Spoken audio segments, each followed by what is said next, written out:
Good morning friends. આજે અમને જોઈશું સ્વાધ્યાય 1નો ક્વેશ્ચન નંબર 5.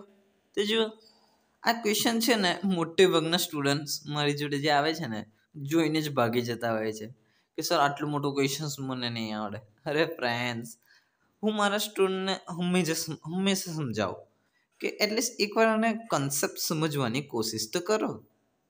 એકવાર કોશિશ તો કરો અને સમજવાની, બહુ જ ઇઝી થઈ જશે. ને પછી જ્યારે હું એનો કન્સેપ્ટ સમજાવું ને પછી મને એવું કહે છે, સર રૂકો, હવે આના પછી તો મને આવડી ગયું, આવી રીતે હું સોલ્વ કરી દઈશ. બટ એનો ખાલી કન્સેપ્ટ સમજવાનો હોય છે.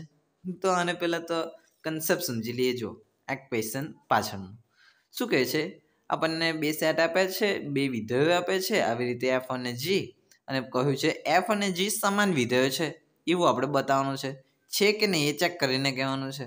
તો જુઓ, સમાન વિધેયો ક્યારે કહેવાય, તો એની માટે હું અહીં આગળ તમને સમજાવું. માની લો કે આપણા આ બધા ઇનપુટ છે અને આ બધા છે આઉટપુટ. ઇનપુટની અંદર લખું હું 1 2 3 and 4. આઉટપુટની અંદર લખું હું 5 6 7 8. જો એક એક કરી આ ઇનપુટ હું એફ નામની મશીનમાં નાખું અને મને આ બાજુ આઉટપુટ મળશે. તો 1 એફ નામની મશીનમાં નાખું તો કંઈક પ્રોસેસિંગ થશે ને. ભલે જે પ્રોસેસિંગ થતી હોય, આપણે પ્રોસેસિંગ જોડે થોડી મતલબ છે. પ્રોસેસિંગ જે થાય, મને 1 એફ નામની મશીનમાં નાખ્યો તો મને આઉટપુટ મળ્યો 6. એવી જ રીતે 2 એફ નામની મશીનમાં નાખ્યો તો મને આઉટપુટ મળ્યો 5. 3 એફ નામની મશીનમાં નાખ્યો તો મને આઉટપુટ મળ્યો 8. અને 4 એફ નામની મશીનમાં નાખ્યો તો મને આઉટપુટ મળ્યો 7.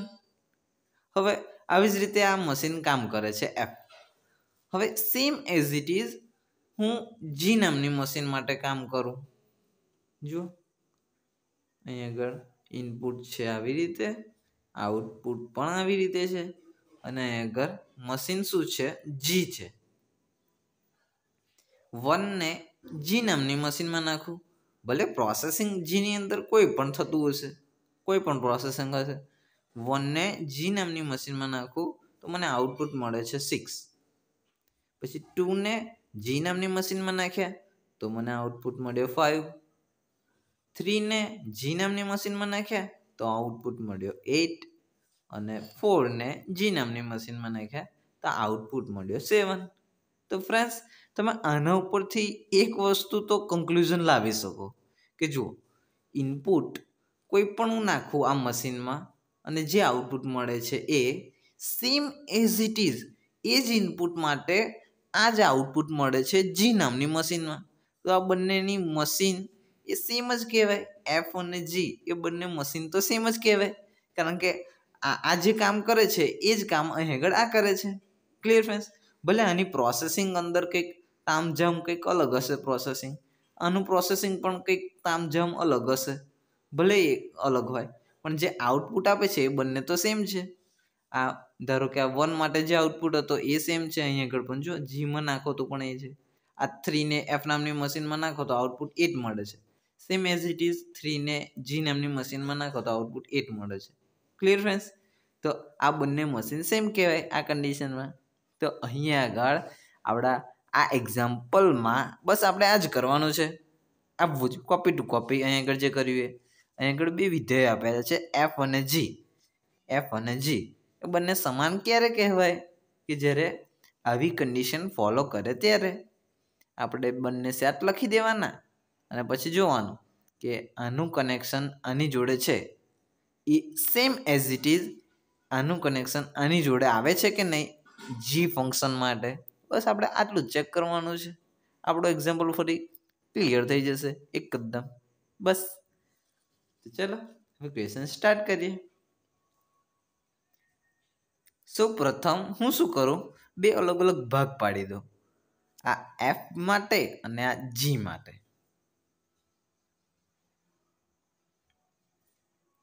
હું પહેલાં અહીં આગળ એફ વિધેય માટે લખું. અહીં આમાંથી બંને ભેગા આપ્યા તે આને છૂટા પાડી દઈએ.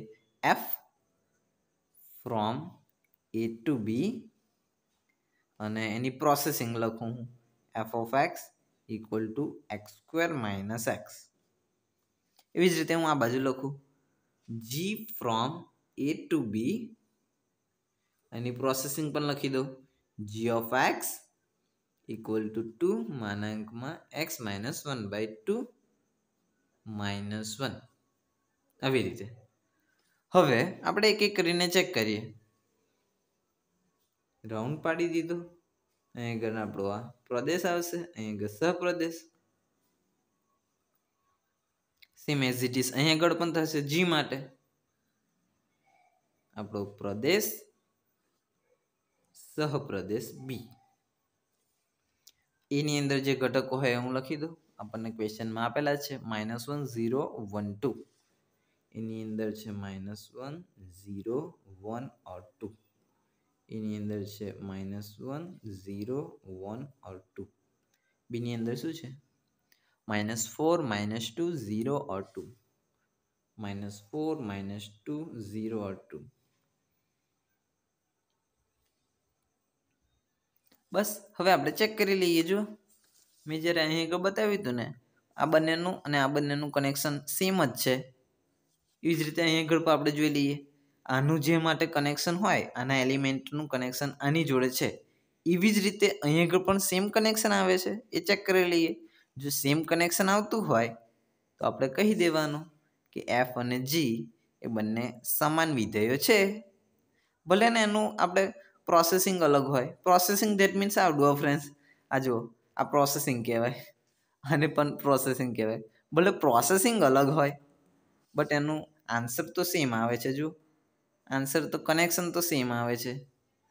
એવી રીતે તો ચલો -1 ને આપણે આની અંદર મૂકીએ તો શું થાય જુઓ એફ ઓફ -1 -1 નો સ્ક્વેર માઇનસ -1. અને હું સાઈડમાં સોલ્વ કરું છું આવી રીતે. એફ ઓફ -1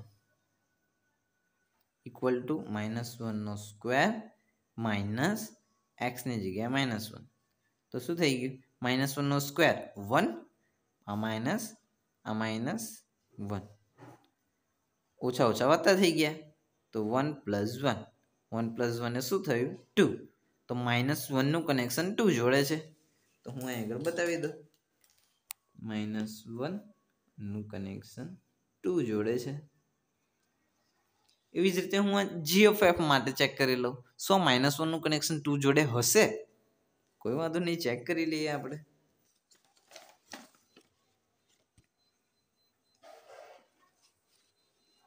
આ -1 ને હું આ જી ઓફ એક્સ માં મૂકું. -1 ચલો 2 -1 -1/2 -1 2 -1 -1/2 શું થઈ જાય? આપણે તમે સિમ્પલી લસા લઈ લો ને પછી સોલ્વ કરો તો વાંધો નહીં. જો આ 2 ને આની જોડકું ને એટલે -2 -1/2 થઈ જાય. -2 -1 -3 થઈ જાય. -3 અને અપોન લસા. હવે જુઓ આ 2 2 તો કેન્સલ, તો હું એને કાઢી નાખું. હવે આ માનાંકની અંદર નેગેટિવ આવે, માનાંકની અંદર નેગેટિવ છે આવી રીતે જુઓ તો એ શું થઈ જશે પોઝિટિવ થઈ જશે. 3 -1 3 -1 શું કહેવાય 2. તો જો જી ઓફ -1 નું કનેક્શન પણ અહીં 2 જોડે છે, યાની કે આ -1 નું કનેક્શન 2 જોડે છે. તો અહીં બતાવી દઈએ -1 નું કનેક્શન 2 જોડે છે. Clear friends? એવી જ રીતે આના કનેક્શન જોઈએ આપણે 0 માટે. એફ ઓફ 0 0 નો સ્ક્વેર -0, 0 નો સ્ક્વેર -0 0 થઈ જાય, એની 0 નું કનેક્શન 0 જોડે છે. હવે આ 0 માટે ચેક કરીએ. એફ જી ઓફ 0 યાની કે 2 અને આપણે સોલ્વ કરીએ લખીને. જી ઓફ 0 2 0 -1/2, આ -1 તો છે. હવે આ 0 -1/2 આ 0 ને કાઢી નાખો તો પણ આ 2 2 કેન્સલ ઉપર નીચે. આ માનાંકમાં -1 એ શું થઈ ગયું માનાંકમાં -1 એ શું થઈ ગયું 1 અને આ -1 1 -1 +1 અને -1 કેન્સલ થઈ જશે એટલે 0. તો 0 નું કનેક્શન 0 જોડે છે. અહીંયા આગળ આપણે 0 નું કનેક્શન 0 જોડે બતાવી દઈશું. તો ડિયર ફ્રેન્ડ્સ, તમે આવી રીતે આ 1 અને 2 માટે જોશો ને તો આનું પણ આની જોડે કનેક્શન હટે એ જ સેમ એઝ ઇટ ઇઝ, આનું પણ આની જોડે કનેક્શન સેમ હશે. એટલે આપણે એક એક કરીને ચેક કરી લઈએ. ચલો,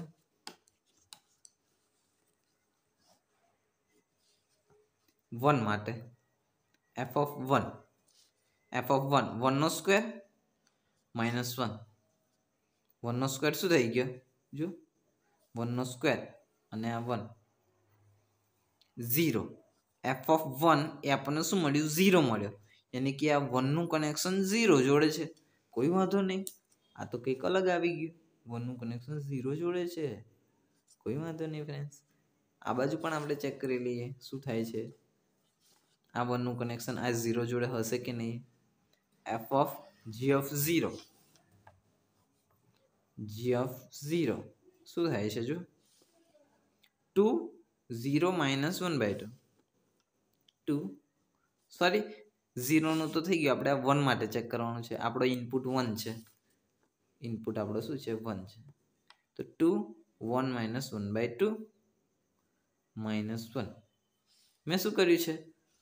આ x ની જગ્યાએ 1 મૂકી લીધા છે, બસ, બીજું કંઈ નહીં. અહીં આગળ x ની જગ્યાએ 1 આવશે.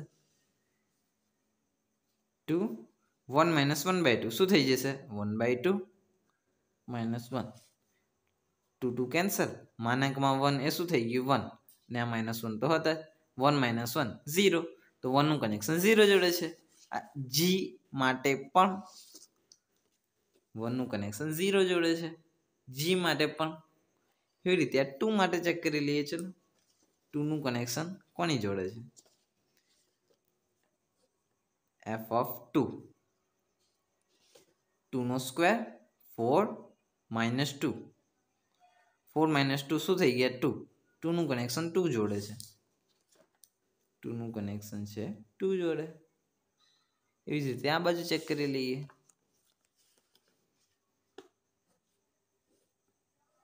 g(2)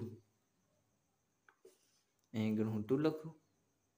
માનાંકમાં 2 -1/2 2 -1/2 -1 2. અહીં આગળ હું લસા લઈ લઉં. 2 2 4 -1/2. અહીં આગળ 2 2 તો કેન્સલ થઈ જશે ઉપર નીચે. માનાંકમાં 3 -1. માનાંકમાં 3 એટલે શું? 3 જ થાય. -1 અને 3 - 1 એ શું થઈ ગયા? 2. એટલે કે g(2) નું કનેક્શન 2 જોડે છે. અહીં આગળ 2 નું કનેક્શન 2 જોડે છે. તો જુઓ ફ્રેન્ડ્સ, મેં તમને બેઝિક ફંડામાં શીખવાડેલું સેમ એઝ ઇટ ઇઝ એવું જ આવી ગયું. આનું જેટલા પણ કનેક્શન આની જોડે છે ને, સેમ એઝ ઇટ ઇઝ એવું જ કનેક્શન અહીંયા આગળ પણ થાય છે. મેં તમને શીખવાડ્યું હતું ને એવું જ. અહીં આગળ જે કનેક્શન આની જોડે છે ને એ જ એઝ ઇટ ઇઝ આની જોડે કનેક્શન છે. તો આ બંને ઇક્વલ ટુ કહેવાય. તો જો આ બંને કનેક્શન સેમ જ છે, યાની કે આ બંને ફંક્શન એ શું હશે? સમાન હશે. તો આપણે એવું નીચે લખી દેવાનું કે આકૃતિ પરથી તમામ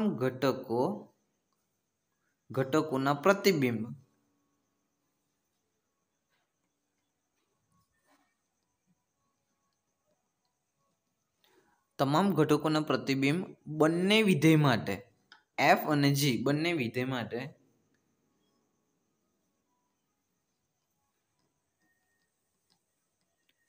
સમાન છે. માટે આપણે એવું કહી શકાય f અને g એ સમાન વિધેયો છે.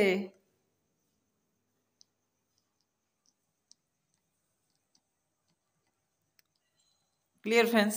સો આ સાથે આ એક્ઝામ્પલ ફિનિશ થાય છે અને આ ચેપ્ટર પણ.